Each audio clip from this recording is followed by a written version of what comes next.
Hi everyone, Peter here from Movement and Performance, and in this presentation I'm going to be covering how long does it take to recover from training.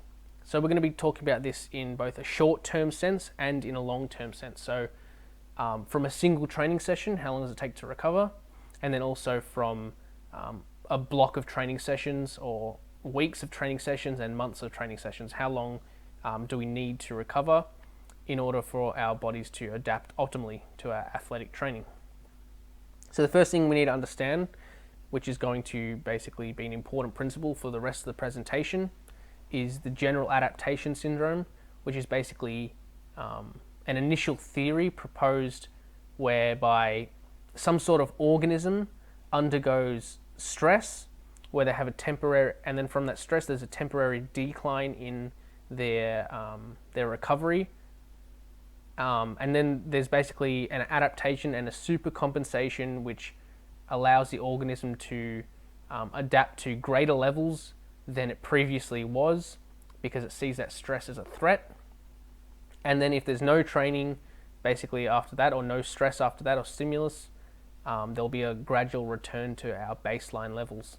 So in terms of when we think about this as training, we have some sort of training session which is the stress, and our performance goes down temporarily, but then we supercompensate and we adapt and supercompensate, and we basically become better at whatever we're training. And then if we don't do any more training, we'll gradually return to baseline, which we don't want. So the issue with that general adaptation syndrome model is that it assumes that there's one organism and one system, which is not really entirely correct when we look at athletic training, because when we actually perform athletic training we have multiple qualities and systems which can be taxed and which can adapt.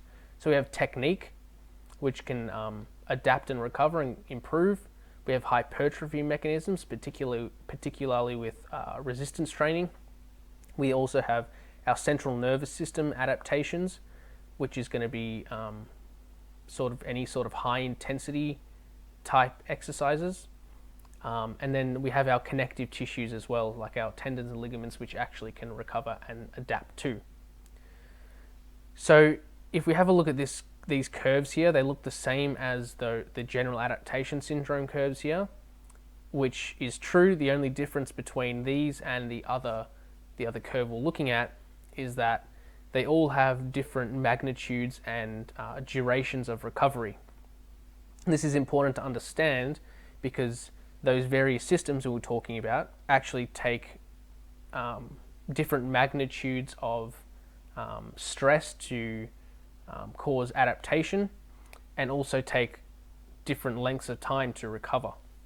So in terms of, if we have a look at this yellow line here, this is our technique, which basically can recover and adapt and improve in the shortest amount of time. So within hours we could have improved our technique and we're ready to do more technique training.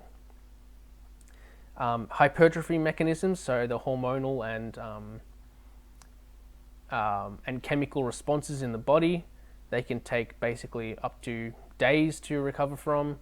Our nervous system type high intensity central nervous system adaptations, they can take up to weeks to actually recover and adapt from. If we have been performing lots of high intensity training over weeks and weeks, our performance might go down to the point where we need weeks to actually recover and adapt.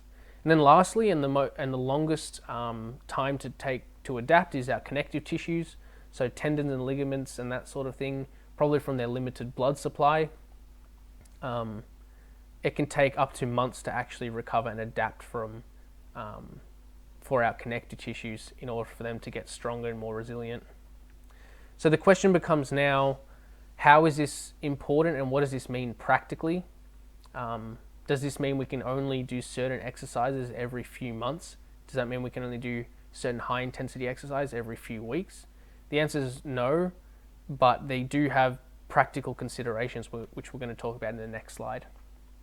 So the first sort of take-home point we can make from this information is that technique can be trained pretty much every day, but if that technique training is of very high intensity, we might start taxing these systems, which we don't want to.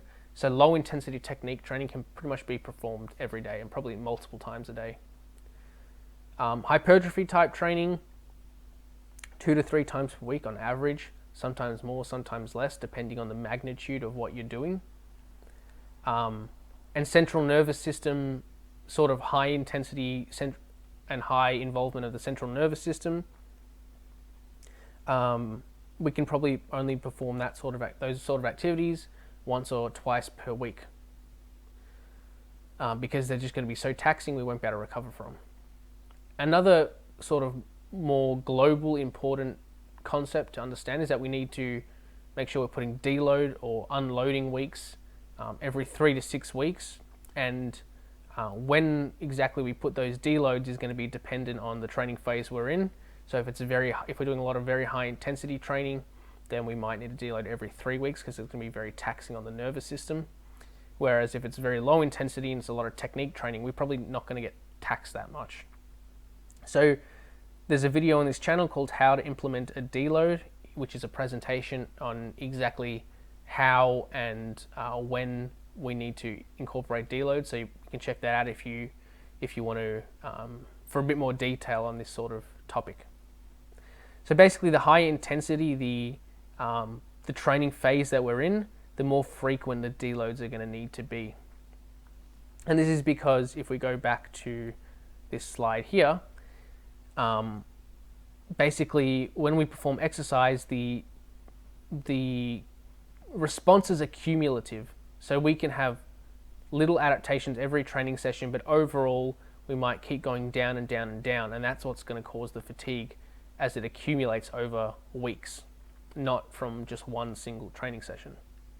So the deloads are going to allow basically a period of time where primarily our central nervous system can recover.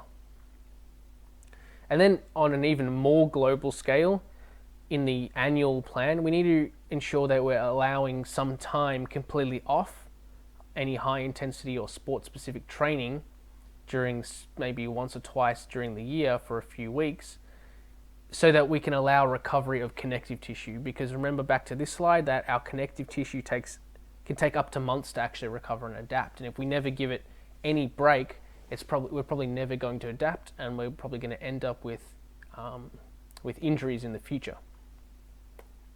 So that's it for this presentation, guys. Hopefully you got something out of it.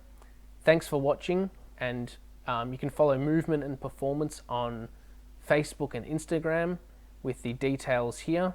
And if you haven't already, you can subscribe on YouTube for more informative videos in the future. On Facebook and Instagram, you'll find these research infographics, which is basically the latest research summarized into these simple and easy to understand pictures, so that you can stay up to date with the latest research in sports performance training. You'll also find on Facebook and Instagram training footage of a range of different athletes. You'll also find more very short, informative videos. So thanks for watching, guys. Hopefully you got something out of it.